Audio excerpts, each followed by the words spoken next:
Kalau Allah Kristen sudah saya buktikan, ya. Allah Kristen adalah Allah yang disembah oleh orang Yahudi.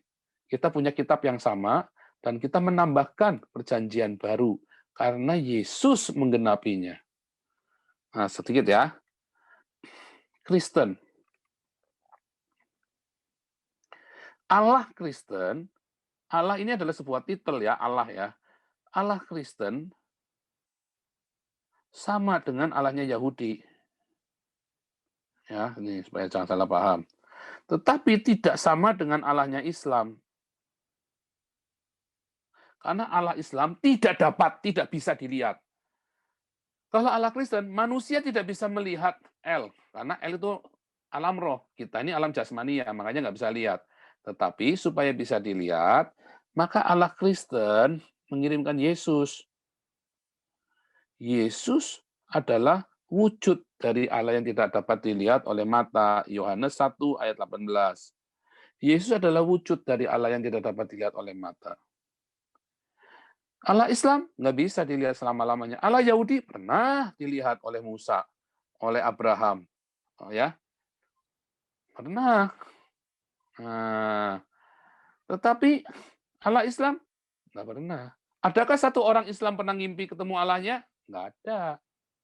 Anda bisa dirajam pakai batu itu nanti kalau Anda bilang ketemu sama Allah. Muhammad aja nggak pernah kok. Adakah orang Islam pernah ketemu Muhammad? Nggak pernah. Muhammad yang nggak boleh dilukis kok, nggak boleh digambar. Ya, emang Muhammadnya kayak apa? Beda. Kalau orang Kristen itu sering ketemu dengan Yesus. Loh, yang mana yang gondrong jenggotan? Bukan. Itu kan kalau mimpi, ngeliatnya Yesus yang di Gramedia. Saya ketika bertemu dengan Yesus, bukan Yesus yang di Gramedia, yang putih benderang, terang benderang, sampai kita nggak bisa sanggup memandang wajahnya. Tetapi saya bisa melihat sosoknya, bukan wajahnya, nggak bisa terlalu terang. Dan apa buktinya saya bertemu dengan Yesus? Keluarga saya dirubahkan. Ya, saya hidupnya dirubahkan. Ada mujizat terjadi dalam keluarga saya. Anak-anak saya semua jadi baik, istri saya jadi baik, keluarga kami, pernikahan kami jadi baik. Saya yang dulu jahat, sekarang bertobat. Ya, banyak orang yang ketemu dengan Tuhan Yesus. Saya kesini banyak ketemu kesaksian-kesaksian orang bertemu dengan Yesus. Mengapa orang Kristen sering bertemu dengan Yesus yang kita yakini sebagai Allah? Ya, ini di dalam Al-Maidah 72 ya, juga ada ya. Yesus itu disebut Allah sama orang Kristen di Arab. Al-Maidah 72. Mengapa orang Islam nggak ada yang mimpi ketemu Allahnya, orang Kristen banyak yang mimpi ketemu Allah? Yesus. Karena Yesus ada.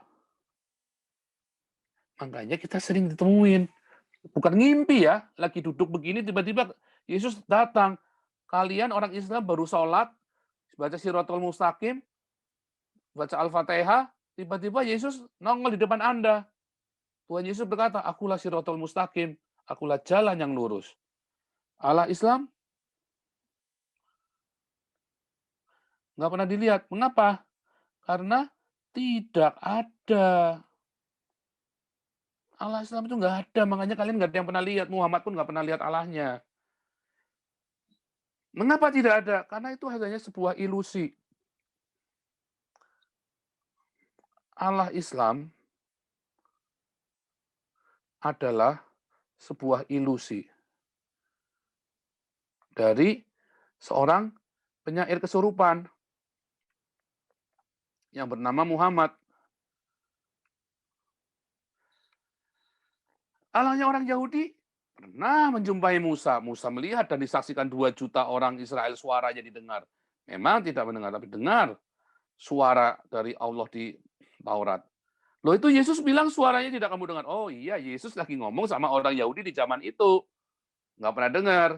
Tetapi 2 juta tahun yang lalu, 2000 tahun sebelum Yesus, 1400 tahun sebelum Yesus, orang Yahudi, 2 juta orang Yahudi, orang Israel, sorry ya, bukan dulu namanya Israel. 2 juta orang Israel bersama dengan Musa mendengar suara dari Yehova Elohim. Mereka lihat, mereka gemetar takut. 2 juta orang ini. Mau dibohongin apa lagi? Itulah sebabnya tidak ada orang Yahudi ateis. Mau bohong apa lagi? Saksinya sudah terlalu banyak. Ya, saksinya sudah terlalu banyak. Itulah sebabnya sampai dengan hari ini, sejak 3.500 tahun yang lalu sampai dengan hari ini, orang Yahudi percaya kepada Yehova Elohim. Tapi kan orang Yahudi nggak percaya Yesus. Iya, karena di zaman para ahli Taurat dan Farisi di zaman Yesus, mereka mulai menafsir-nafsir Alkitab. Persis seperti kalian, pendeta-pendeta Kristen, yang suka nafsir-nafsir Alkitab.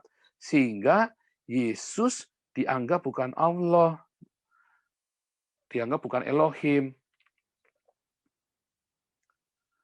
Nah, tetapi banyak, ada ribuan, disebutkan ada 8.000 laki-laki, minimum ada 8.000 laki-laki Yahudi.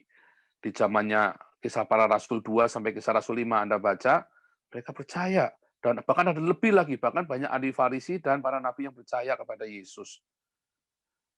Ya.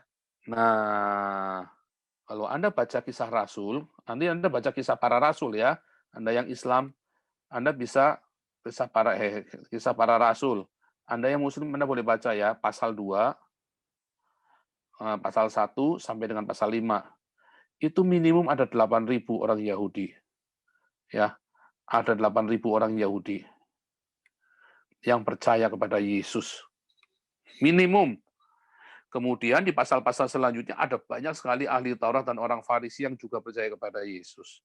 Loh, buktinya sekarang nggak ada. Karena sejak tahun 325, ketika Kristen dijadikan agama negara, jadi agama negara, ya, itu zamannya Konstantin. Nah, orang Yahudi ini disingkirkan. Orang Yahudi ini disingkirkan. Karena Yahudi ini kan musuhnya Roma. Ya kan? Musuhnya Konstantin disingkirkan. Nggak dilibatkan di dalam gereja. Dan terjadi gap-nya makin jauh. Dan sementara orang Yahudi yang sudah jadi Kristen, mereka tercerai-berai dan banyak yang kemudian menikah kawin campur, dan hilang. Tetapi Yahudi yang murni, yang masih murni, mereka dimusuhi oleh orang Kristen sendiri. Itulah kenyataannya. Ya, itulah kenyataannya.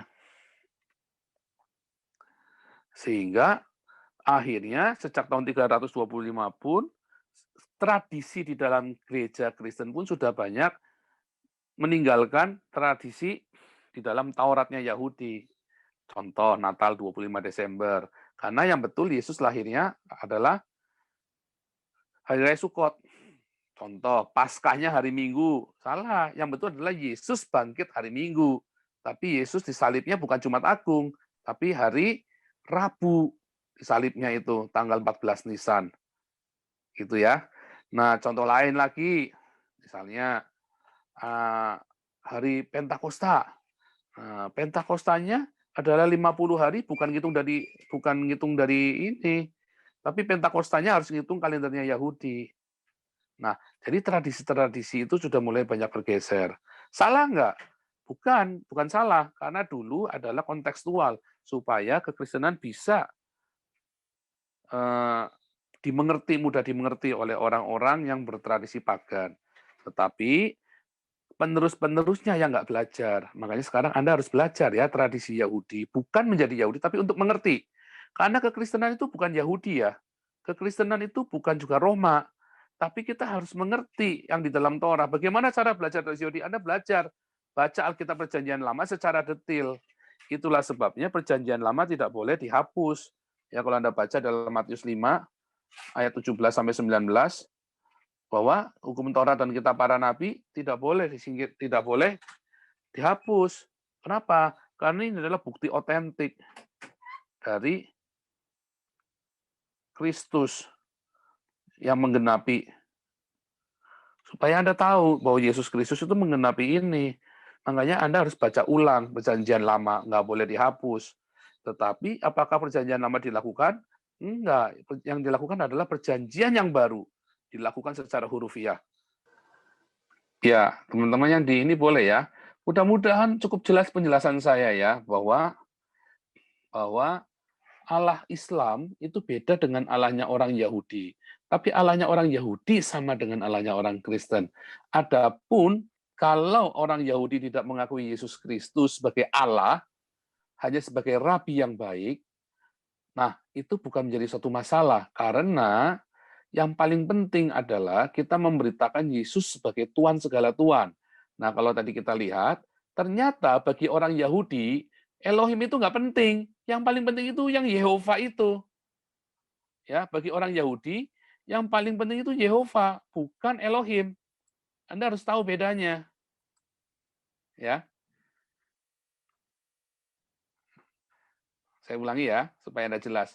Bagi orang Yahudi, kata Elohim itu nggak penting. Karena Musa disebut Elohim, para malaikat disebut Elohim, banyak yang disebut Elohim. Yang paling penting itu adalah bahwa Yehova itu Adonai, ya, Adonai. Yang paling penting Adonai mereka, Yehova itu nama itu Yehova. Dan Yesus berkata di dalam Yohanes 17 ayat 11 dan 12, nama itu diberikan kepada Yesus. Begitu ya.